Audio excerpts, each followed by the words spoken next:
Esta no es la biografía de un hombre cualquiera, ni la semblanza de un deportista común.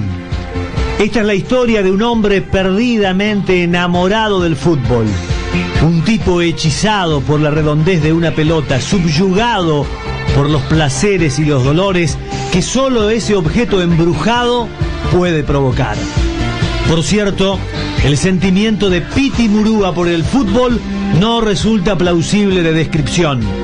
En el intento, podríamos decir que se trata de un ser embelesado hasta la alineación, exaltado hasta la enajenación, sumergido en una pasión desenfrenada que lo lleva a los límites de la locura, de un varón que supo correr detrás de una pelota como si persiguiera la felicidad misma, como si ese fuese el propósito de su vida, el sentido de su existencia.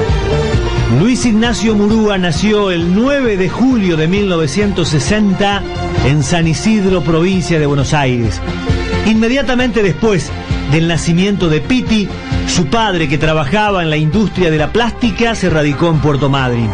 Al poco tiempo, por cuestiones laborales, sus padres, Hilda Bel y Luciano Murúa, emigraron otra vez al norte y Luis se quedó en Madryn con sus abuelos María Coto e Ignacio Bel. Con ellos se crió en el campo, a unos 11 kilómetros de la ciudad, rodeado del cariño fraterno que le dispensaban sus abuelos.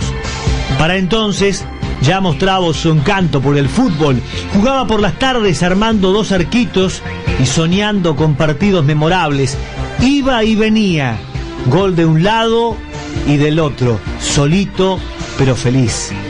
Cuando sus abuelos se mudaron a la ciudad, al barrio Don Bosco, Piti encontró enseguida amigos para jugar. El baldío de Villa Clara era el escenario donde la barrita de la manzana 35 de la popular barriada se juntaba todas las tardes para jugar a la pelota. Para entonces, Piti ya simpatizaba con los colores del ferrocarril patagónico y más tarde se haría fanático de aquel ferrito de Catuto Riquelme, Toto Barbudo, Antonio Díaz, el Mono Montera y el Flaco Esteban. Incluso llegó a jugar un par de amistosos para el club. Se moría de ganas por defender esos colores. Pero su abuelo no lo dejó.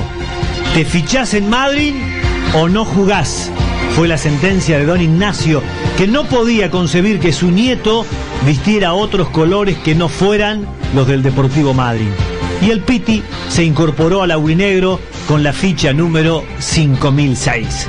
En 1974, Luis Ignacio Murúa jugó en todas las divisiones inferiores del club y sobre fines de esa temporada debutó en primera. Fue en la Villa Deportiva frente a Gaiman cuando apenas tenía 14 años.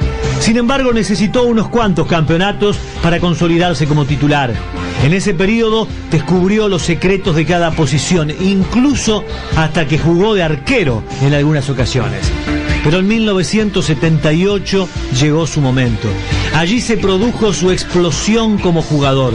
Empezó a demostrar que más allá de las cuestiones técnicas, su superioridad sobre el resto residía en los componentes de su personalidad, en el calibre de su coraje, que cuando los demás se cansaban, él podía dar un poco más. Era su impulso dinámico el que prevalecía, era el estoicismo de su temperamento el que ganaba, era la fortaleza de sus músculos las que se imponían, para deslizarse por el piso, para trabar y llevarse la pelota, para anticipar al rival, para saltar más alto que los demás. Con Luis Murúa abriendo surcos por la derecha, Madryn fue campeón en 1981 después de 20 años sin títulos.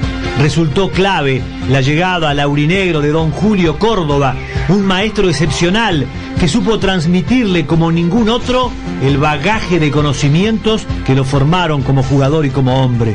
Murúa jugó desde la temporada siguiente en Liniers de Bahía Blanca, donde se ganó la admiración y el cariño de los hinchas y volvió al Deportivo Madryn en 1983. A fines de ese año jugó el regional para Germinal, perdiendo la final con Pico de la Pampa. En 1984 adquirió definitivamente su pase al Racing de Trelew. Su llegada coincidió con la de Dante Mircoli, quien se hizo cargo de la dirección técnica de la academia. Mircoli lo convirtió en segundo marcador central y lo hizo capitán. Luis Ignacio Murúa fue el símbolo de aquel equipo que ganó 5 de los 6 campeonatos disputados. Fue el ejemplo, el caudillo, la bandera de aquel conjunto que hizo historia. En un conjunto dotado de gran riqueza técnica, Murúa se ocupaba de todo lo demás. Esa potencia para repartir entre todos sus compañeros, ese sobrante de vigor, esa vergüenza varonil de no entregarse jamás. Habrá que decir también que Luis Murúa gozaba de una envidiable condición física natural.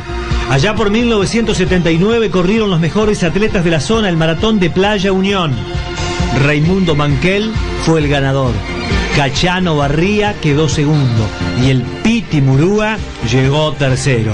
Cuentan que cuando jugaba en Racing antes de los partidos, corría los 6 kilómetros que distan entre la cancha y su casa de la calle Sarmiento como parte del precalentamiento. Lo cargan con eso de su estado físico. Dicen que una vez jugó afiebrado y con anginas y que ese fue su mejor partido, porque fue la primera y única vez que le vieron hacer una pausa. El mundo del fútbol lo conoce como el Piti, pero además le decían el caballo o el loco, y él nunca se ofendió, porque reconoce que algo de eso hay. En 1987, el Círculo de Periodistas Deportivos de la zona lo eligió como el mejor deportista del año, por su notable performance futbolística y su ejemplo de deportista cabal. Por eso es que Argentinos del Sur también lo convocó para jugar los regionales del 88 y el 89. Para entonces, en la mente de Murúa, ya se estaba gestando la idea del retiro y se iba formando un entrenador. Dejó Racing en 1991 para darse el gusto de jugar y dirigir en Patagones. Un año después se hizo cargo de la primera división de Brown, con quien ganó 2 campeonatos de la B y el soñado ascenso al Argentino A. Más allá de los campeonatos, Murúa se transformó en un verdadero maestro del fútbol zonal. Fue también un adelantado y el más influyente de los entrenadores locales de las últimas décadas, el hombre que cambió la mentalidad del jugador madrinense, inculcando desde su conocimiento y su fervor las bases de la responsabilidad y el profesionalismo. Por ahí anda Luis Ignacio Murúa, recorriendo el país, con sus berrinches y sus pasiones, con la redonda en la cabeza de la noche a la mañana, con ese ardor en el cuerpo que le sacude el alma y espíritu, con esa revolución interior que lo pone en movimiento, subyugado y enamorado, impetuoso y desenfrenado, hechizado y enajenado, entregado por completo a lo que siempre fue el leitmotiv de su existencia, montado a su pelota de fútbol y derribando molinos de vientos, con los sueños y locuras de Caballero y de Quijote.